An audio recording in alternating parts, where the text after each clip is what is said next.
Hello students, कैसे हो सब। उम्मीद करते हैं बहुत अच्छे होंगे।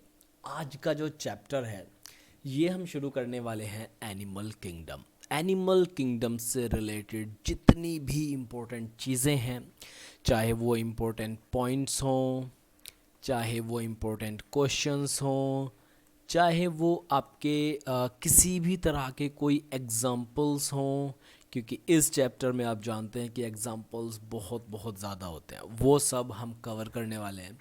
तो आपको बिल्कुल भी घबराने की कोई बात नहीं है, डिटेल में सारी चीज़ें कवर करेंगे। तो अब अपने पेन पेपर को थोड़ी देर के लिए साइड में रख दीजिए, क्योंकि हम पहले चीज़ों को पढ़ेंगे, समझेंगे, उसके बाद आप उनको नोट डाउन कर सकते हैं। और चाहे तो आप उनके एफिनिटी ऐप के ऊपर से नोट्स डाउनलोड भी कर सकते हैं, आपको वहाँ से सारे नोट्स भी मिल जाएंगे। चलिए बच्चों, शुरू करते हैं हमारा चैप्टर एनिमल किंगडम। तो बेसिकली आपको बता दूं, सबसे पहले तो हम एक बात मैं आपको बता दूं, इस चैप्टर में हम कुछ बेसिक इंट्रोडक्शन के बारे में बात करेंगे। इंट्रोडक्शन के बारे में बात करेंगे इंट्रोडक्शन के बारे में। उसके अलावा हम कुछ इसमें और एग्ज़ाम्पल्स वगैरह देखेंगे, जितने भी इम्पोर्टेंट एग्ज़ाम्पल्स हैं उन सब चीज़ों के बारे में देखेंगे। मैं इस चैप्टर में आपको कुछ इंटरेस्टिंग फैक्ट के बारे में बताऊंगा जो शायद आपने पहले कभी ना पढ़े हों, और जितने भी इम्पोर्टेंट क्वेश्चंस हैं वो सब भी हम यहाँ से देखेंगे। तो इंट्रोडक्शन से शुरू करते हैं। इंट्रोडक्शन में सबसे पहले क्या चीज़ें आती हैं। इंट्रोडक्शन की अगर हम बात करें, देखिए इस चैप्टर का जो नाम है बच्चों, इस चैप्टर का नाम है क्या? Animal kingdom.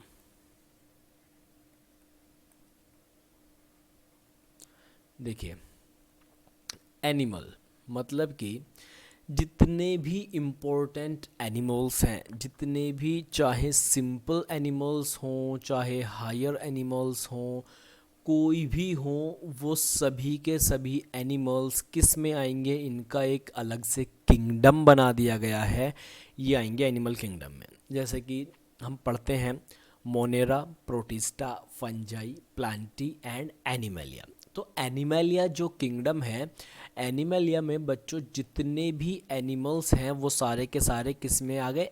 एनिमलिया किंगडम में आ गए।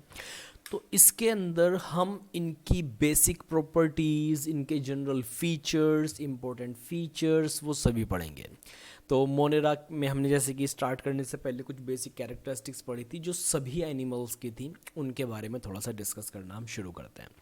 तो क्या है बच्चों, देखो animal kingdom is characterised by, मैं आपको लाइन बाय लाइन पढ़ाऊँगा ताकि आपकी कोई भी चीज़ मिस ना हो और आप अपना एग्ज़ाम भी पूरा अटैम्प्ट करके आओ।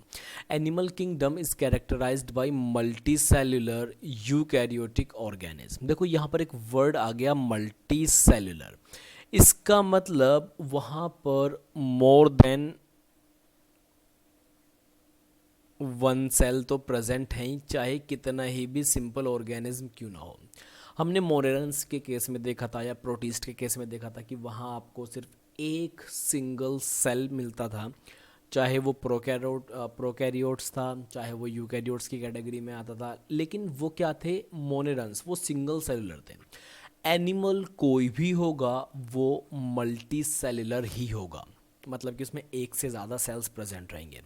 And if you talk about this word eukaryote, eukaryote means they are advance, they are not primitive, they possess all the characteristics which are possessed by eukaryotic cells. They contain nucleus, they lack cell wall, they contain mitochondria and other organelles, they contain nucleus with nuclear membrane, they contain DNA that is present in eukaryotes. ये सभी characteristic इनमें present होंगी, और ये बहुत basic सी चीज़ है।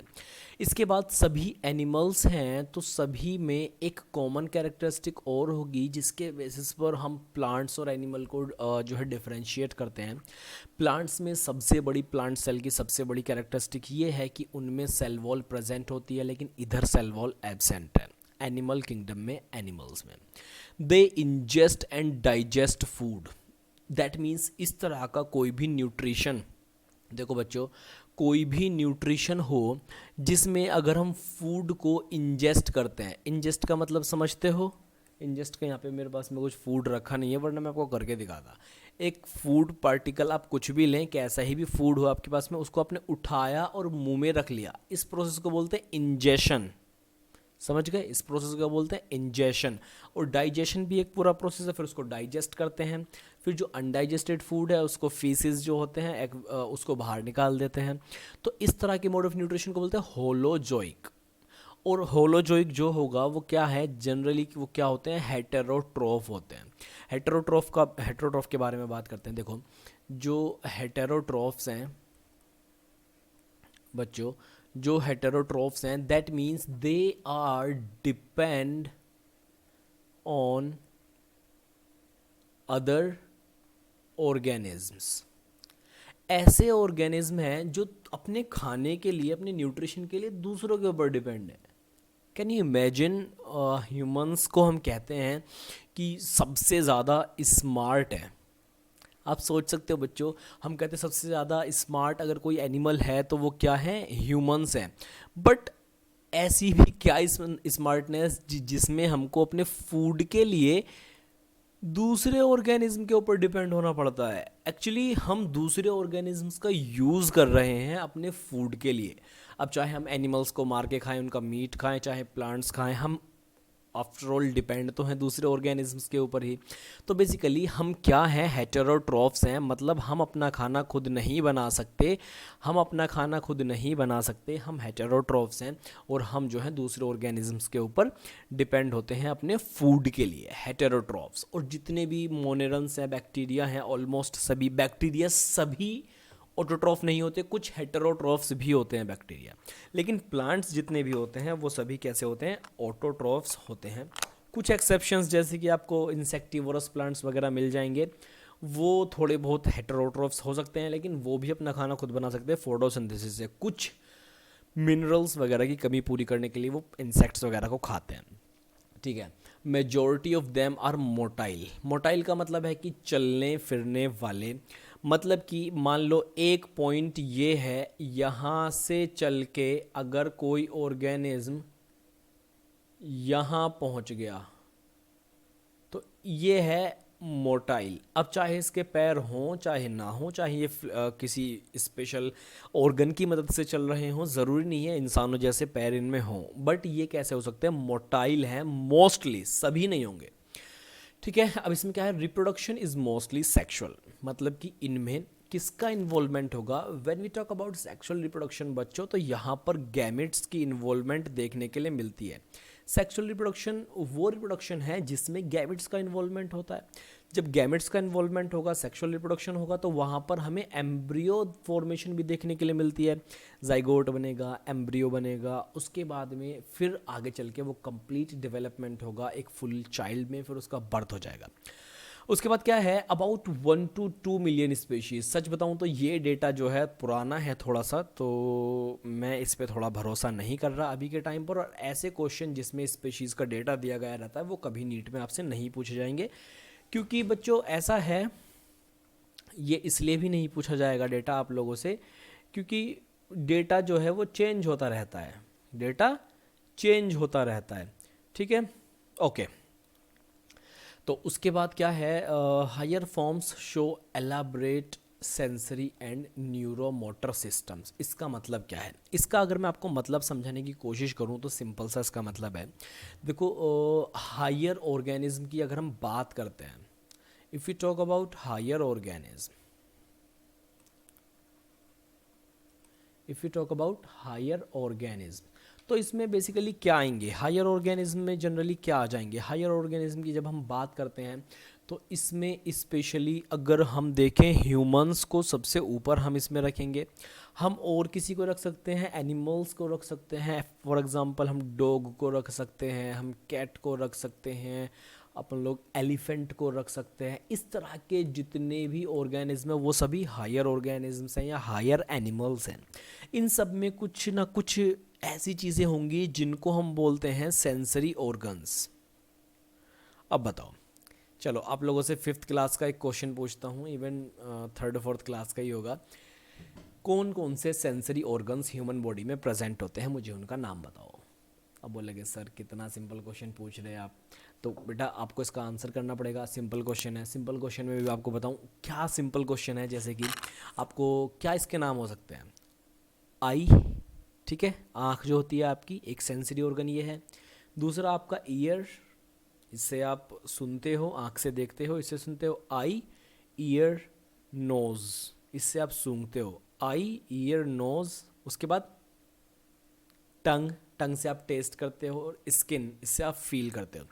तो ये जनरली 5 सेंसरी ऑर्गन्स हैं, और जो हायर ऑर्गेनिजम्स हैं ये जनरली इन्हीं में पाए जाते हैं। अगर आप लोअर ऑर्गेनिजम्स की बात करेंगे, लोअर एनिमल्स की स्पेशली अगर आप बात करेंगे, मैं आपसे बात करूँ स्पंज, क्या स्पंज का कोई आई होती है?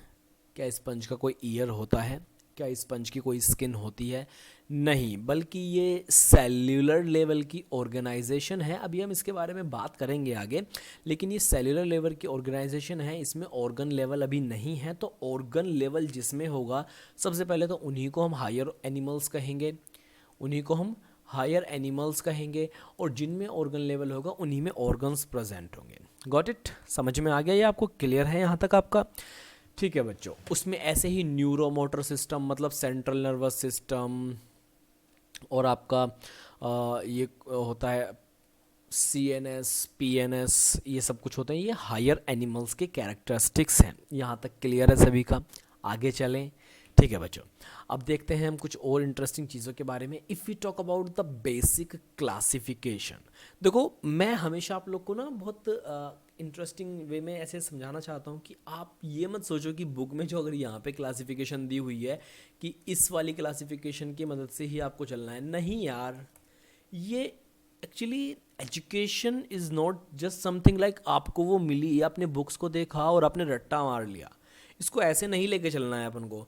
एजुकेशन को आपको समझना है कि it is the training of mind. अगर किसी ने यहाँ क्लासिफिकेशन कर रखी है बच्चों, इसकी क्लासिफिकेशन कर रखी है, किसी इंसान ने की होगी, अब किसी भूत प्रेत ने तो की नहीं है यहाँ पे, तो क्या है, आप भी कर सकते हैं। मैं सच कह रहा हूँ, आप खुद भी कर क्लासीफाई कर सकते हैं ऑर्गेनिजम्स को। अब जैसे क्लासिफिकेशन, मैं आपसे कहूँ ऑर्गेनिजम्स के कुछ जनरल फीचर्स हैं, कुछ जनरल फीचर्स हैं। आप क्लासिफाई कर सकते हैं ऑर्गेनिजम्स को उनके लिम्स के बेसिस पर। लाइक जो ऑर्गेनिज्म चारों लिम्स को यूज़ करते हैं चलने के लिए, उनको आप एक अलग कैटेगरी में रख सकते हैं। आप उनको अलग कैटेगरी में रख सकते हैं जो सिर्फ 2 लिम्स पर चलते हैं, लोअर लिम्स पर, जैसे कि ह्यूमंस हैं। आप उन जानवरों को अलग रख सकते हैं जो भागते टाइम जिनके 1 पैर हवा में होता है, 3 पैर ज़मीन पे होते हैं। आप उनको अलग कर, जैसे कि घोड़ा है, आप कभी घोड़े को भागते हुए देखेंगे, उसका भागने का तरीका अलग है, चीते के भागने का तरीका अलग है। तो क्लासिफिकेशन का कोई स्पेसिफिक रूल नहीं है, आप भी क्लासिफाई कर सकते हैं।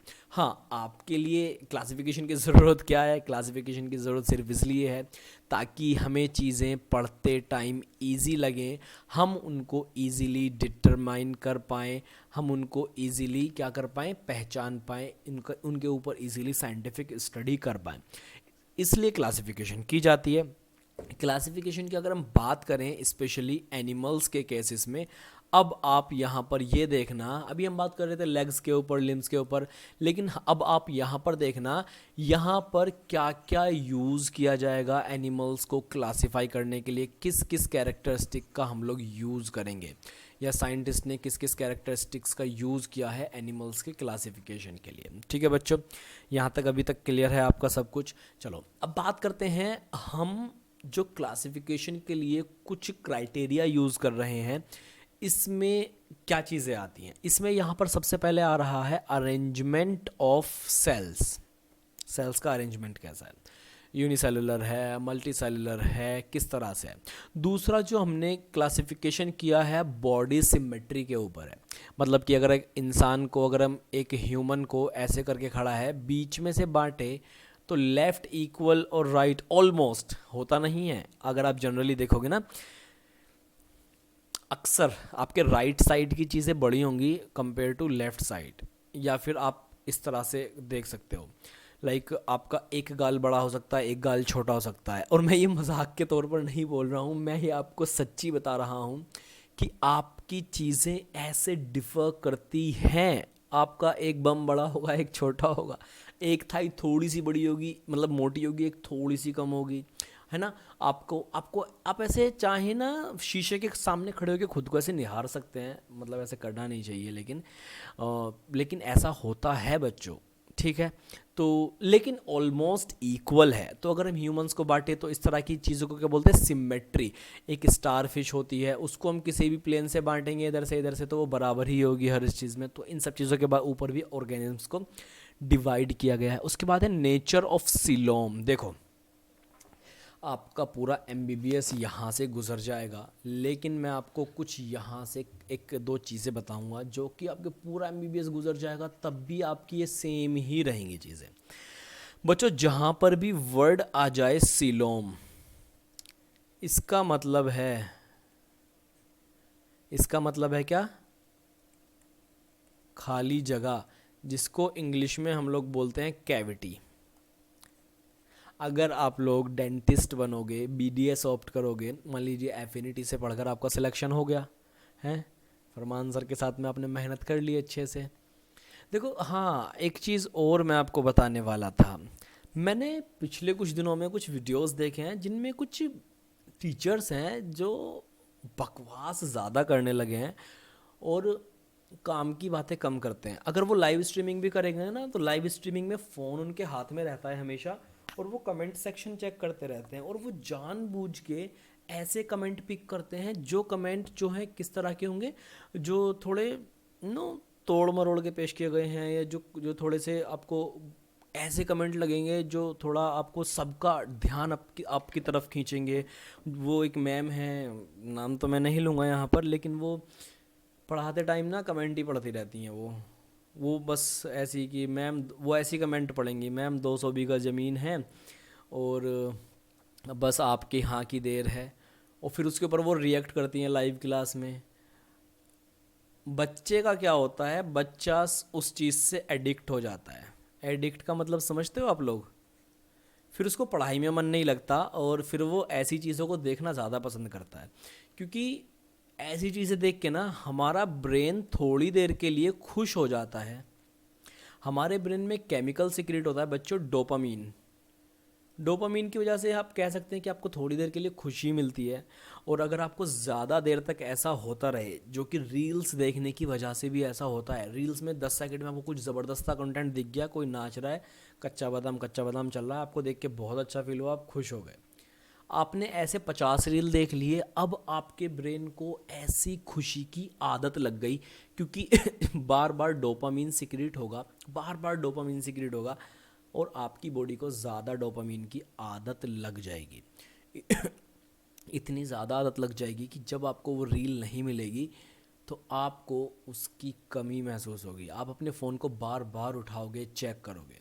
तो इस चीज़ का टेक्निकली यूज़ कर रहे हैं लोग सोशल मीडिया पर, टीचर्स भी, कि वो जानबूझ के बीच में ऐसी बातें बोलते हैं कि लोगों को वो अच्छी लगे, कंट्रोवर्शियल उठा के। कुछ टीचर्स ना, कोई टीचर नाच रही है लाइव क्लास में, भाई अरे तुम पढ़ाने के लिए आए हो, पढ़ाओ ना यार, ये क्या ड्रामा लगा रखा है तुमने। बच्चे, उनकी क्लास में पूरा भीड़ भी लग जाती है, लेकिन सच बताऊं, अगर क्लास के बाहर देखोगे तो सबको पता है कि बच्चे उनके बारे में क्या बातें करते हैं, कितनी इज्जत है और क्या करना चाहिए। बच्चों की ज़िंदगी से ना खेलो यार, पढ़ा रहे हो तो उनको ढंग से पढ़ाओ। जो लोग सीरियस हैं उनका भी जो है यहाँ से ध्यान बढ़ जाता है। तो चलो खैर मैं आपको कुछ बता रहा हूँ।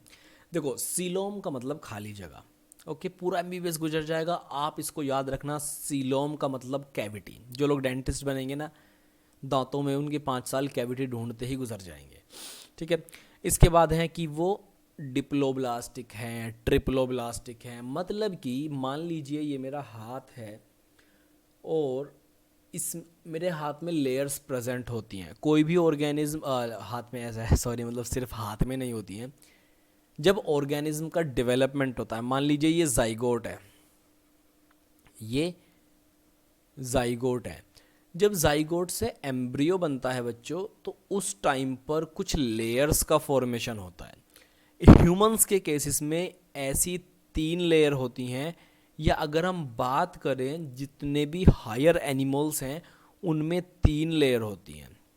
और वो लेयर कौन कौन सी होती हैं बच्चों? एक उनमें होती है एक्टोडर्म, एक उनमें होती है मीजोडर्म और एक उनमें होती है एंडोडर्म। ओके, 3 लेयर होती है। तो बहुत सारे एनिमल्स ऐसे हैं जिनमें सिर्फ और सिर्फ कितनी लेयर होती है बच्चों? 2 लेयर होती हैं। उनमें मीजोडर्म जो है ये एब्सेंट होगी। तो इसके बेसिस पर भी हम क्लासिफाई करते हैं सारे के सारे एनिमल्स को। और आपको सच बताऊं, इन्हीं लेयर्स के बेसिस पे, इन्हीं लेयर्स से जितने भी ऑर्गेनिजम्स में, जितने भी एनिमल्स में, ऑर्गेनिज्म में प्लांट्स भी आ जाते हैं, वो एक्चुअली आदत है तो बार बार मुंह से निकलता रहता है। जितने भी एनिमल्स हैं उनके अंदर जितने भी ऑर्गन्स हैं वो इनमें से ही किसी लेयर से बने हैं। जैसे हार्ट मीजोडर्म है आपका, और कोई अगर है ऑर्गन तो वो भी किसी लेयर से बना होगा। आपका लीवर है, आपका पेंक्रियाज है, आपकी स्किन है, वो किसी ना किसी लेयर से ही मिलकर बना हुआ है। तो इसके बेसिस पर भी हम क्लासिफाई करते हैं ऑर्गेनिजम्स को। उसके बाद हम सेगमेंटेशन के ऊपर भी क्लासिफाई करते हैं। बहुत सारे ऑर्गेनिजम्स एनिमल्स ऐसे हैं जिनमें सेगमेंट्स प्रेजेंट होते हैं। जैसे कि आपको एक एग्जांपल दूं, ऐसे करके एक एनिमल है। बेसिकली ये बहुत सिंपल सा एनिमल है, बहुत ही सिंपल सा है, लेकिन इसमें क्या प्रेजेंट होते हैं? सेगमेंट्स प्रेजेंट होते हैं। और सेगमेंट्स कैसे? Something like this, something like this. अब आपको थोड़ा सा पहचान पा रहे होंगे आप उसको कि ये या तो आपको ये अर्थवॉर्म की तरह लग रहा होगा। अर्थवॉर्म किस किस ने पकड़ के देखा है? जो लोग गांव में रहते हैं अक्सर उनको दिख जाते हैं, बरसात के मौसम में स्पेशली दिख जाते हैं अर्थवॉर्म, तो उन लोगों ने पकड़ के भी देखा होगा। तो अर्थवॉर्म हो सकता है, या फिर इस तरह के होते हैं लीच वगैरह होते हैं, इनमें सेगमेंट्स प्रेजेंट होते हैं। तो सेगमेंट्स के बेसिस पर भी हम क्लासिफाई करते हैं एनिमल्स को। और प्रेजेंस और एब्सेंस नोटोकोड, नोटोकोड एक तरह का स्ट्रक्चर है जो कि काफ़ी ज़्यादा सपोर्ट वगैरह प्रोवाइड करता है एनिमल बॉडी में। तो जिसमें नोटोकोड प्रेजेंट है वो क्या होंगे, नोटोकोड एब्सेंट हैं वो क्या होंगे, इसके बेसिस पर भी हम क्लासिफाई करते हैं ऑर्गेनिज्म को। अच्छा चलो, अब मैं आपसे पूछता हूँ, अगर आपके मन में कोई ऐसा क्राइटेरिया है, कोई भी ऐसा क्राइटेरिया है जिसके बेसिस पर आप क्लासिफाई कर सकते हैं ऑर्गेनिजम्स को, तो वो आप अपनी नोटबुक में जो है नोट डाउन कर लीजिए और आप उसको अपने दिमाग में फिट कर लीजिए कि आप जब उस लेवल पर पहुंचेंगे, आप साइंटिस्ट वाली पोस्ट पर, लाइक एमबीबीएस के बाद आपने एमएस किया, एमडी किया, पीएचडी कर लिया, तो आप उसके बेसिस पर क्लासिफाई करेंगे। क्योंकि किसी भी चीज़ को बदलने के लिए पहले आपको एक पोजीशन पर पहुंचना होगा। अब मान लो इसके लिए मैं किस लिए कह रहा हूँ बच्चों, ज़रा मेरी इस बात को ध्यान से सुनना। मान लीजिए हम कहते हैं कि हमारे देश से गरीबी हटाओ। क्या बोलते हो? गरीबी हटाओ। अब नेता लोग सुनते ही नहीं है। अरे क्यों सुनेंगे वो? उनको ज़रूरत क्या पड़ी है सुनने की? वो नहीं सुनेंगे, उनको अपनी अपनी ज़रूरत है, वो नहीं सुनेंगे तुम्हारी बात। तो आपको क्या करना पड़ेगा? अगर गरीबी सच में हटानी है तो आपको पहले नेता बनना पड़ेगा। आपको पहुंचना पड़ेगा उस लेवल पर जहां जाके आप उस काम को कर सकते हैं। अदरवाइज़ आप भीड़ में खड़े होकर चिल्ला रहे होंगे, आपकी कोई नहीं सुनेगा। इसी के ऐसे बहुत सारे एग्जाम्पल मैं आपको दे सकता हूँ। जैसे कि जिस टाइम पर आप कुछ नहीं है, बहुत गरीब हैं, कोई आपकी नहीं सुनता, फिर आपने उस चीज़ के ऊपर मेहनत की, आप उस लेवल पर पहुँच गए, फिर आपकी सारी दुनिया सुनेगी। तो आप भी बायो में, या अगर आप साइंस के किसी भी फील्ड में हैं, इस लेक्चर को देख रहे हैं, तो मैं आपसे बोलूँगा आप बुक्स में पॉइंट आउट करना शुरू करो चीज़ों को जो आपको आपके अकॉर्डिंग सही नहीं लगती हैं। ज़रूरी नहीं है कि हर एक चीज़ जो बुक में लिखी है वो 100% करेक्ट हो, ठीक है? तो आप थोड़ा सा अपने हिसाब से भी सोचा करो, क्योंकि education we can say it is the training of mind. सिर्फ आपको रट्टाफिकेशन नहीं लगाना है बच्चों, आपको अपने माइंड को ट्रेन करना है, ठीक है? आपको अपने माइंड को ट्रेन करना है। जो चीज़ आपको अच्छी ना लगे तो आप उसमें कोई डिफरेंट पर्सपेक्टिव से सोच सकते हो। डिफरेंट पर्सपेक्टिव से सोचोगे, आपको हो सकता है कि कोई नया सॉल्यूशन निकले। स्पेशली कैसे चैप्टर्स में जिनमें हम बात करते हैं फॉर एग्जांपल इवोल्यूशन की, इससे क्वेश्चंस भी बहुत ज़्यादा आते हैं इवोल्यूशन से। प्लस इसमें थ्योरीज भी बहुत सारी हैं, नेचुरल सिलेक्शन है, जेनेटिक ड्रिफ्ट है, बिग बैंग थ्योरी है और स्पॉन्टेनियस जनरेशन है, आप उनमें अपना दिमाग लगा सकते हैं। वहाँ पर जो पुराने एक्सपेरिमेंट हैं उनसे सोच सकते हैं कि किस तरह की चीज़ें शायद हो सकती हैं, किस तरह की चीज़ें शायद हो सकती थी। तो उससे आपको क्या मिलेगा, पूरा का पूरा एक आइडिया मिल जाएगा बेसिक चीज़ों का कि आपको क्या क्या करना है। ठीक है, ओके। तो आगे चलते हैं। ये कुछ बेसिक कैरेक्टरिस्टिक्स हैं जिनके ऊपर एनिमल्स को हम क्लासीफाई कर देते हैं और फिर उसके बाद हम उनको स्टडी करते हैं। यहाँ तक क्लियर है सभी को? एवरीथिंग इज़ क्लियर अभी तक? चलो now let's talk about levels of organisation. मतलब कि क्या क्या किस किस तरह के ऑर्गेनाइजेशन हैं, मतलब इसके बेसिस पर भी हम क्या करते हैं, ऑर्गेनिज्म्स को क्लासीफाई करते हैं, मतलब उसका ऑर्गेनाइजेशन कैसा है। तो अगर हम सिंपल लैंग्वेज में बात करें, देखो बच्चों, अब मैं आपको कुछ बेसिक चीज़ें समझाता हूँ।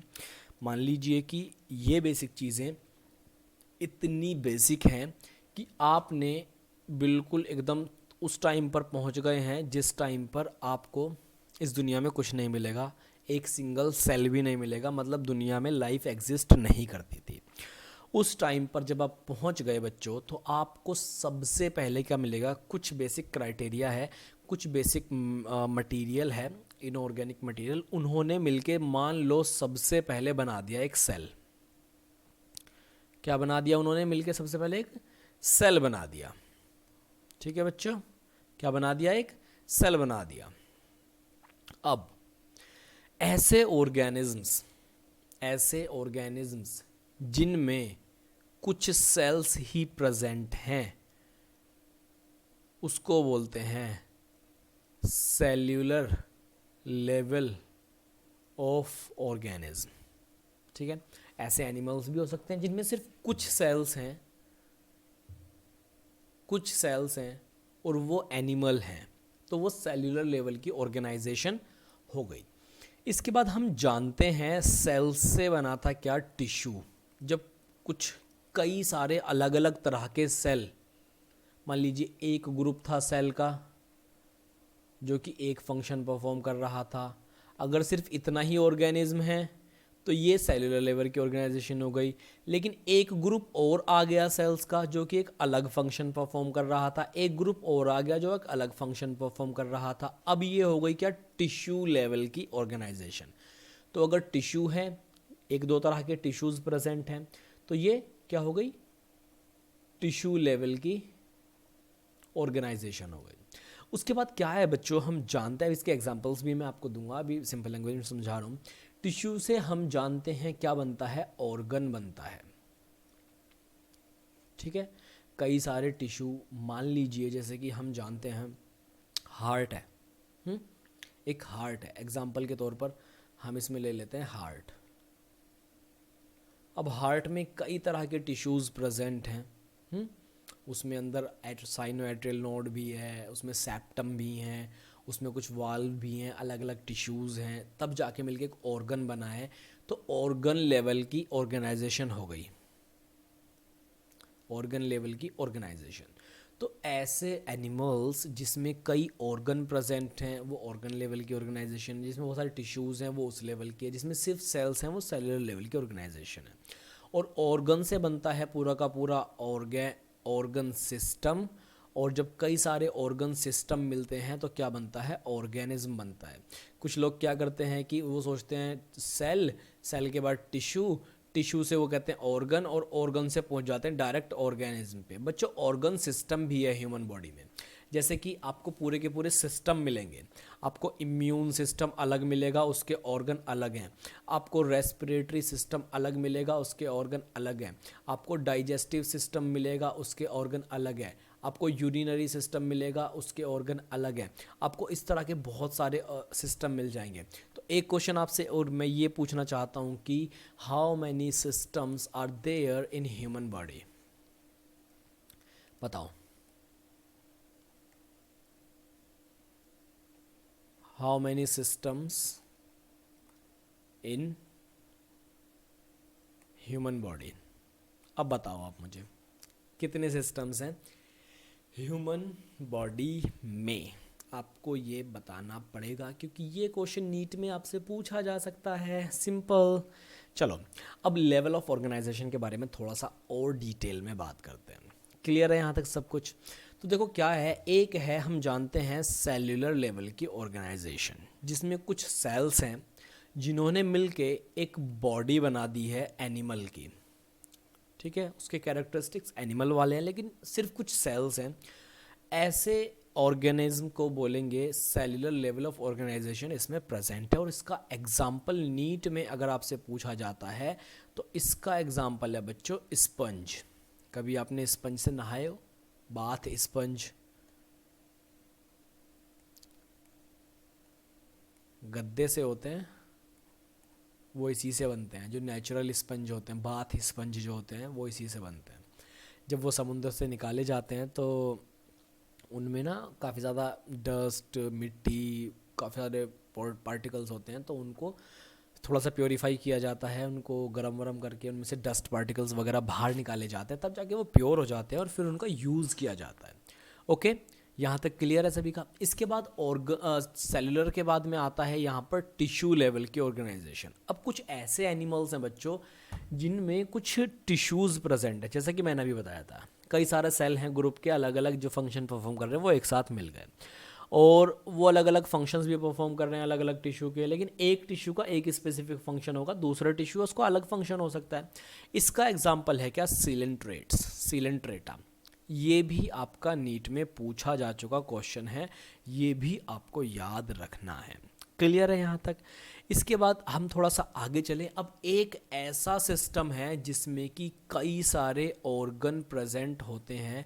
इसमें जितने भी हायर एनिमल्स हैं, इसमें अगर हम बात करें, डॉग की बात करें, कैट की बात करें, ह्यूमंस की बात करें, या फिर हम इसमें एलिफेंट की बात करें, या फिर इसमें हम कोई भी ऐसा एनिमल जिसमें ऑर्गन्स प्रेजेंट होते हैं, वो सब organ system level of organisation में आते हैं। जितने भी मेंबर्स हैं प्लेटी हेलमिंथस के, और जितने भी इसके अलावा हायर फाइलम्स हैं, वो सब के सब इसमें आ जाएंगे ऑर्गन सिस्टम में। Can you give some example for this other than these? Anyone? कोई बता सकता है? चलो इतना हो गया बच्चों, यहाँ तक सभी का क्लियर है सब कुछ? थोड़ा सा बात करते हैं कुछ और बेसिक टर्म्स के बारे में, जो कि आपको ऑलमोस्ट इस चैप्टर में सभी जगह देखने के लिए मिलेंगे और मे भी आपके लिए थोड़ा सा कंफ्यूजिंग ये हो सकता है।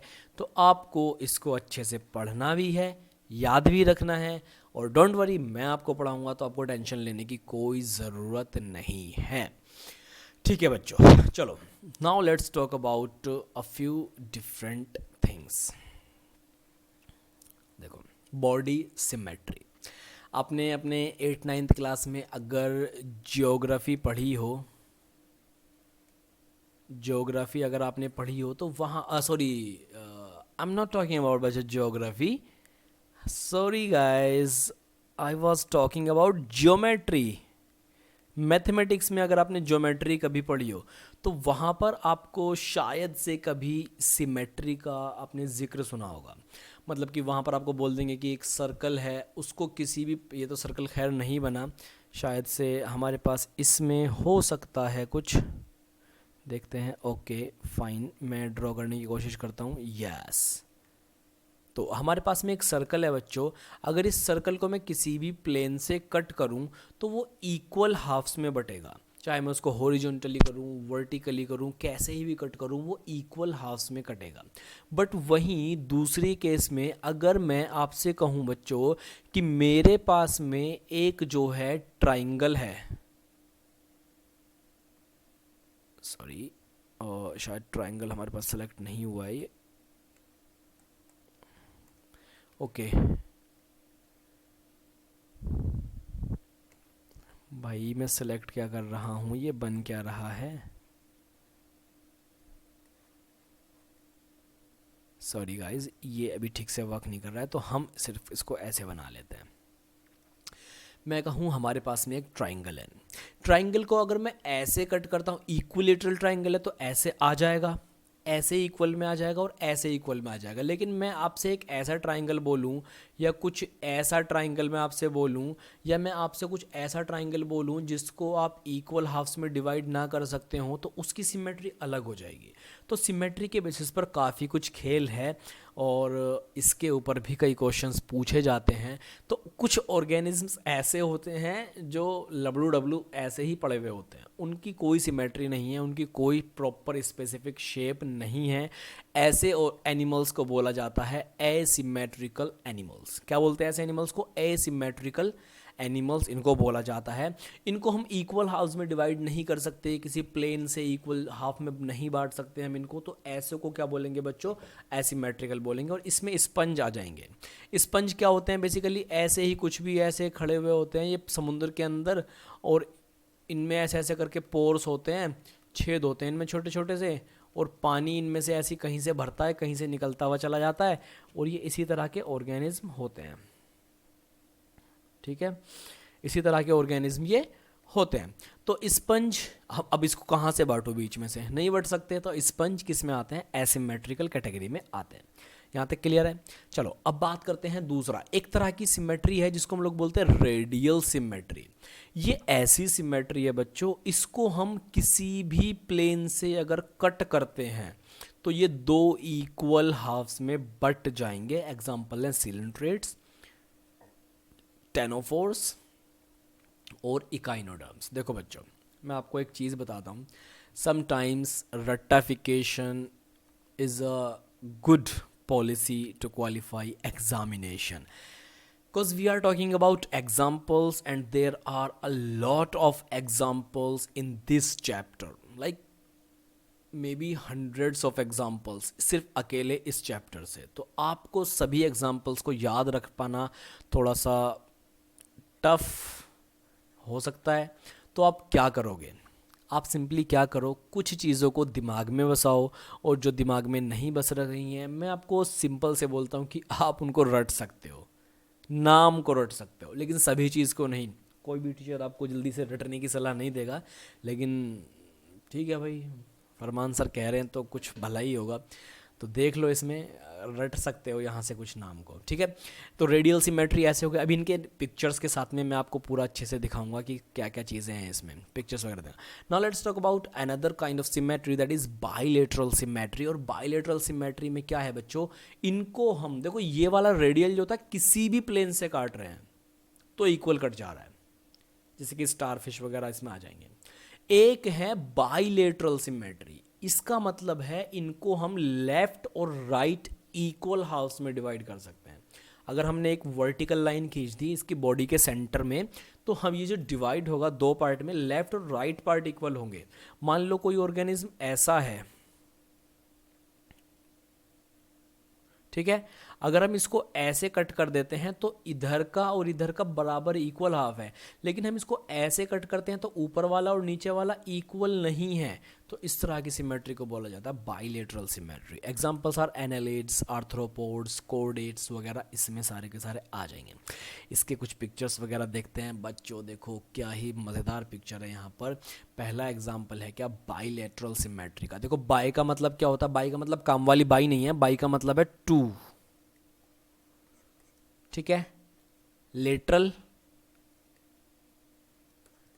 लेटरल का मतलब है अगर हम किसी ऑर्गेनिज्म या किसी एनिमल के बीच से लाइन खींचे तो जो चीज़ उसकी सेंटर की लाइन की तरफ होगी वो मीडियल हो गई, और जो दूर होगी वो लेटरल हो गई। तो ऐसे ही यहाँ से एक बीच से लाइन खींच दी है, तो इसको जितना दूर जाओगे ये लेटरल पार्ट है, इधर जाओगे तो ये लेटरल पार्ट है। ठीक है, तो बाइलेटरल मतलब दो लेटरल पार्ट आपको मिलेंगे ऐसे करने पर। तो ऐसे ऑर्गेनिज्म जिसमें दो इक्वल लेटरल पार्ट्स मिल रहे हैं वो बाइलेटरल सिमेट्री वाले ऑर्गेनिज्म कहलाएंगे। ऐसे ही हमारे पास में यहाँ पर जैसे कि दिखाया हुआ रेडियल सिमेट्री, मतलब इसको इधर से काटो, इधर से काटो, इधर से काटो, इधर से काटो, कहीं से भी काटो, बीच में से कहीं से भी, किसी भी प्लेन, एनी प्लेन। प्लेन का मतलब एरोप्लेन नहीं है। अरे हाँ, एक इंटरेस्टिंग बात बता दूँ। जब मैं मोस्ट प्रोबेबली रहा हूँगा अराउंड 5th क्लास में, मैं 5th क्लास में रहा हूँगा, उस टाइम पर बच्चों मैं पढ़ता था मैथ्स की ट्यूशन, और तुम जानते हो तुम्हारे फरमान सर का मैथ्स जो है, मैथ्स में हाथ बचपन से ही तंग है। मैं तो कह रहा हूँ पैदाइशी तंग है।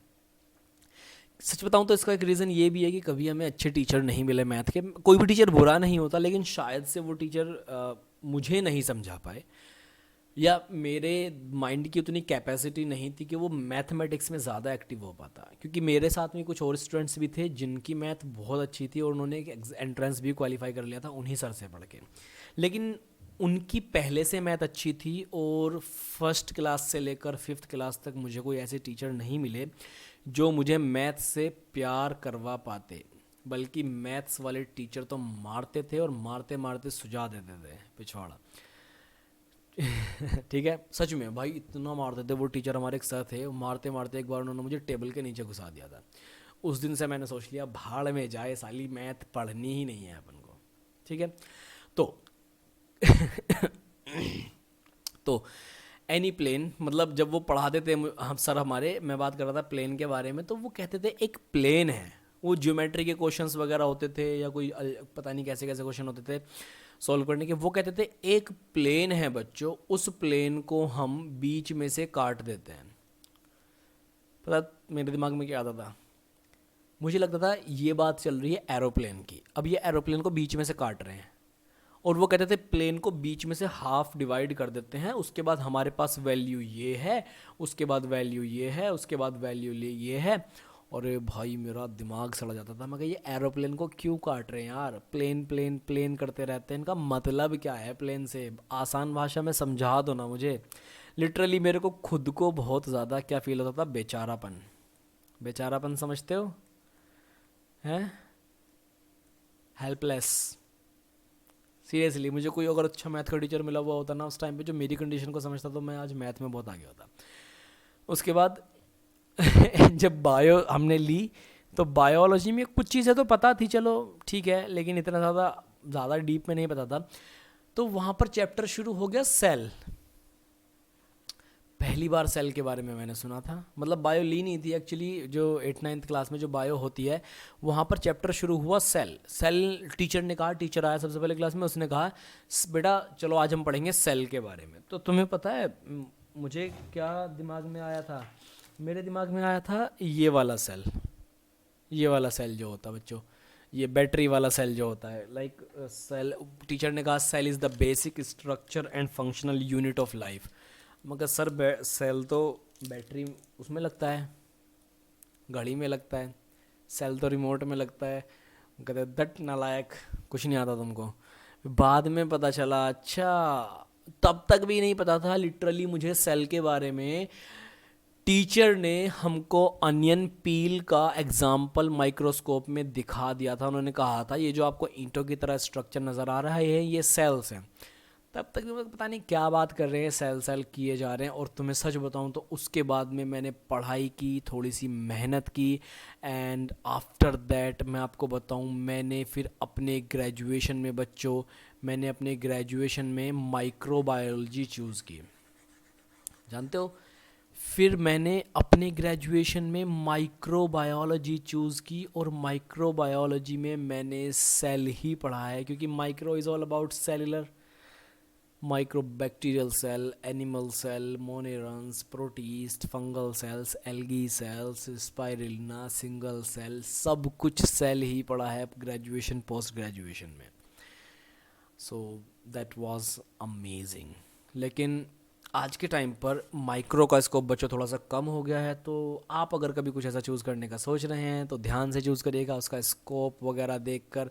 हालांकि जिस चीज़ में आप बहुत अच्छे हैं, उस चीज़ में अगर आप मेहनत करते हैं तो आप उस चीज़ के टॉप पर पहुंच जाएंगे, आपको कोई रोक नहीं सकता।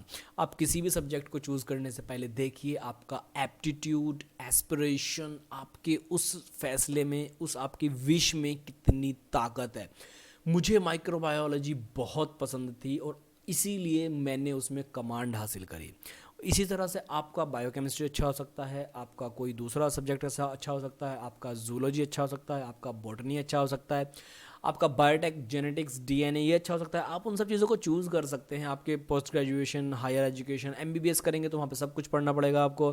फिर उसके बाद पोस्ट ग्रेजुएशन में आपको स्पेसिफिक चीज़ें मिल जाएंगी, पीएचडी में स्पेसिफिक चीज़ें मिल जाएंगी, तो आप उस चीज़ के टॉप पर पहुँच सकते हैं। इस चीज़ से बिल्कुल भी आप घबराना मत, ठीक है।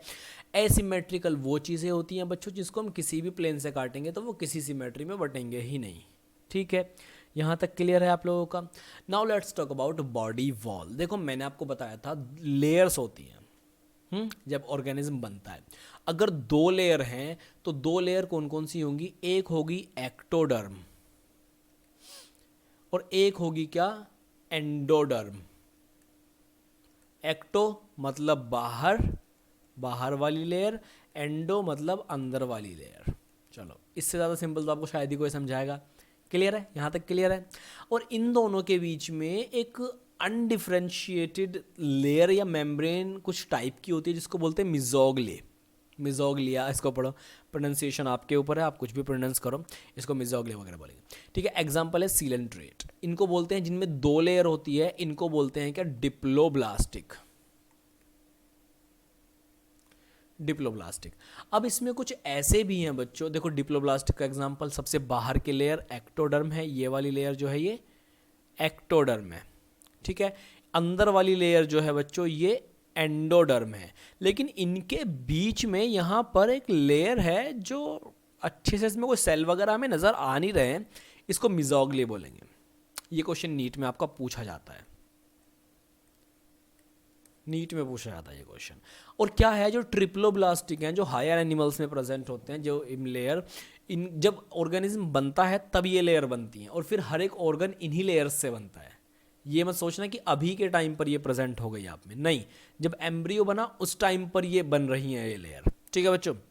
तो क्या है, अगर हम हायर एनिमल्स में देखेंगे तो बाहर वाली एक्टोडर्म, अंदर वाली एंडोडर्म और बीच में यहाँ पर भी सेल आपको नज़र आ रहे हैं, ये मीजोडर्म, ठीक है। हर एक ऑर्गन इन्हीं 3 लेयर से बनता है और जिनमें 3 लेयर होती हैं वो ट्रिप्लोब्लास्टिक, जिनमें 2 लेयर होती हैं वो डिप्लोब्लास्टिक। ट्रिप्लोब्लास्टिक के एग्जांपल्स हैं प्लेटीहेल्मिन्थ्स टू कॉर्डेट्स। इनके बीच के जितने भी, इनसे लेकर प्लेटीहेल्मिन्थ्स से लेकर कॉर्डेट्स तक जितने भी हैं वो सभी कैसे हैं? ट्रिप्लोब्लास्टिक एनिमल्स हैं। इसको आप लोग याद कर लो, लिख लो, ठीक है बच्चों। यहाँ तक हो गया। अब now let's talk about coelom. Coelom क्या है? मैंने आपको पहले भी बताया था, सीलोम इज बेसिकली खाली जगह, जिसको हम अंग्रेजी में, इंग्लिश में बोलते हैं कैविटी। पूरा एमबीबीएस आपका गुजर जाएगा, पूरा बीडीएस गुजर जाएगा, पूरा बीएमएस गुजर जाएगा, आपको ये वर्ड पीछा नहीं छोड़ने वाला है, क्योंकि एनिमल्स में, ह्यूमन बॉडी में बहुत जगह सीलोम प्रेजेंट है, कैविटी है, तो ये आपको पता होना चाहिए, सीलोम का मतलब कैविटी, ठीक है। अब सीलोम के ऊपर जो हम क्लासिफिकेशन करते हैं एनिमल्स का, वो कैसे करते हैं? कुछ एनिमल्स ऐसे हैं जिनमें कैविटी है ही नहीं, ऐसे एनिमल्स को बोलते हैं अपन लोग एसीलोमेट्स। इसका एग्जांपल है प्लेटीहेल्मिन्थ्स, इनमें कैविटी नहीं होती है, ठीक है। अब कुछ ऐसे एनिमल्स हैं जिनमें कैविटी टाइप का कुछ प्रेजेंट होता है, लेकिन वो ट्रू कैविटी नहीं है, सूडो मतलब झूठी,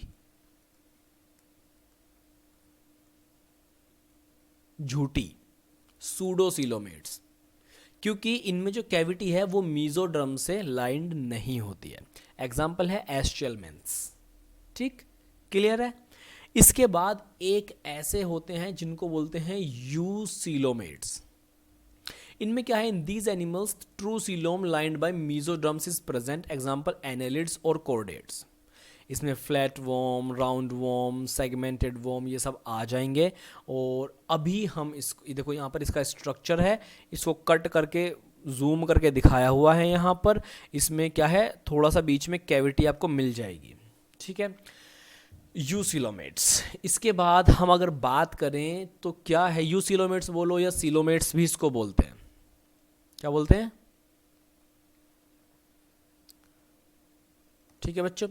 इसके बाद है एक है सेगमेंटेशन। जैसे कि अर्थवॉर्म्स हैं, इसमें क्या होते हैं, लीनियर सीरीज वगैरह टाइप की होती है, रिपीटेड डिविजन्स हैं, मतलब इस तरह की बॉडी है अगर किसी ऑर्गेनिज्म की, तो उसमें क्या होगा, यहाँ पर पूरे ऐसे करके इसमें डिविजन्स होंगे और इन्हीं को सेगमेंट्स बोलते हैं। लास्ट में इसका ओपनिंग वगैरह होगी और इधर भी इसकी ओपनिंग वगैरह होगी। ठीक है बच्चों, समझ आ गया ये आपको? समझ आ गया ये आपको?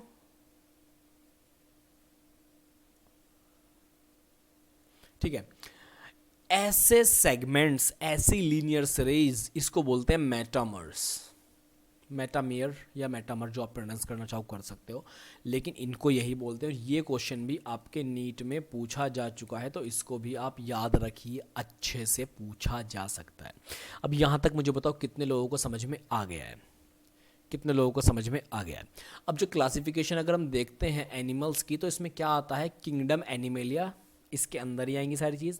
फिर सेलुलर लेवल की ऑर्गेनाइजेशन हो सकती है जिसमें फाइलम पोरीफेरा आता है, या फिर टिश्यू लेवल की ऑर्गेनाइजेशन हो सकती है ना। उसके बाद में टिश्यू में क्या आ जाएगा आपका, रेडियल सिमेट्री, जिसमें डिप्लोब्लास्टिक, सीलेंट्रेट्स, फाइलम टेनोफोरा वगैरह आते हैं। बाइलेटरल सिमेट्री, जिसमें ट्रिप्लोब्लास्टिक आते हैं।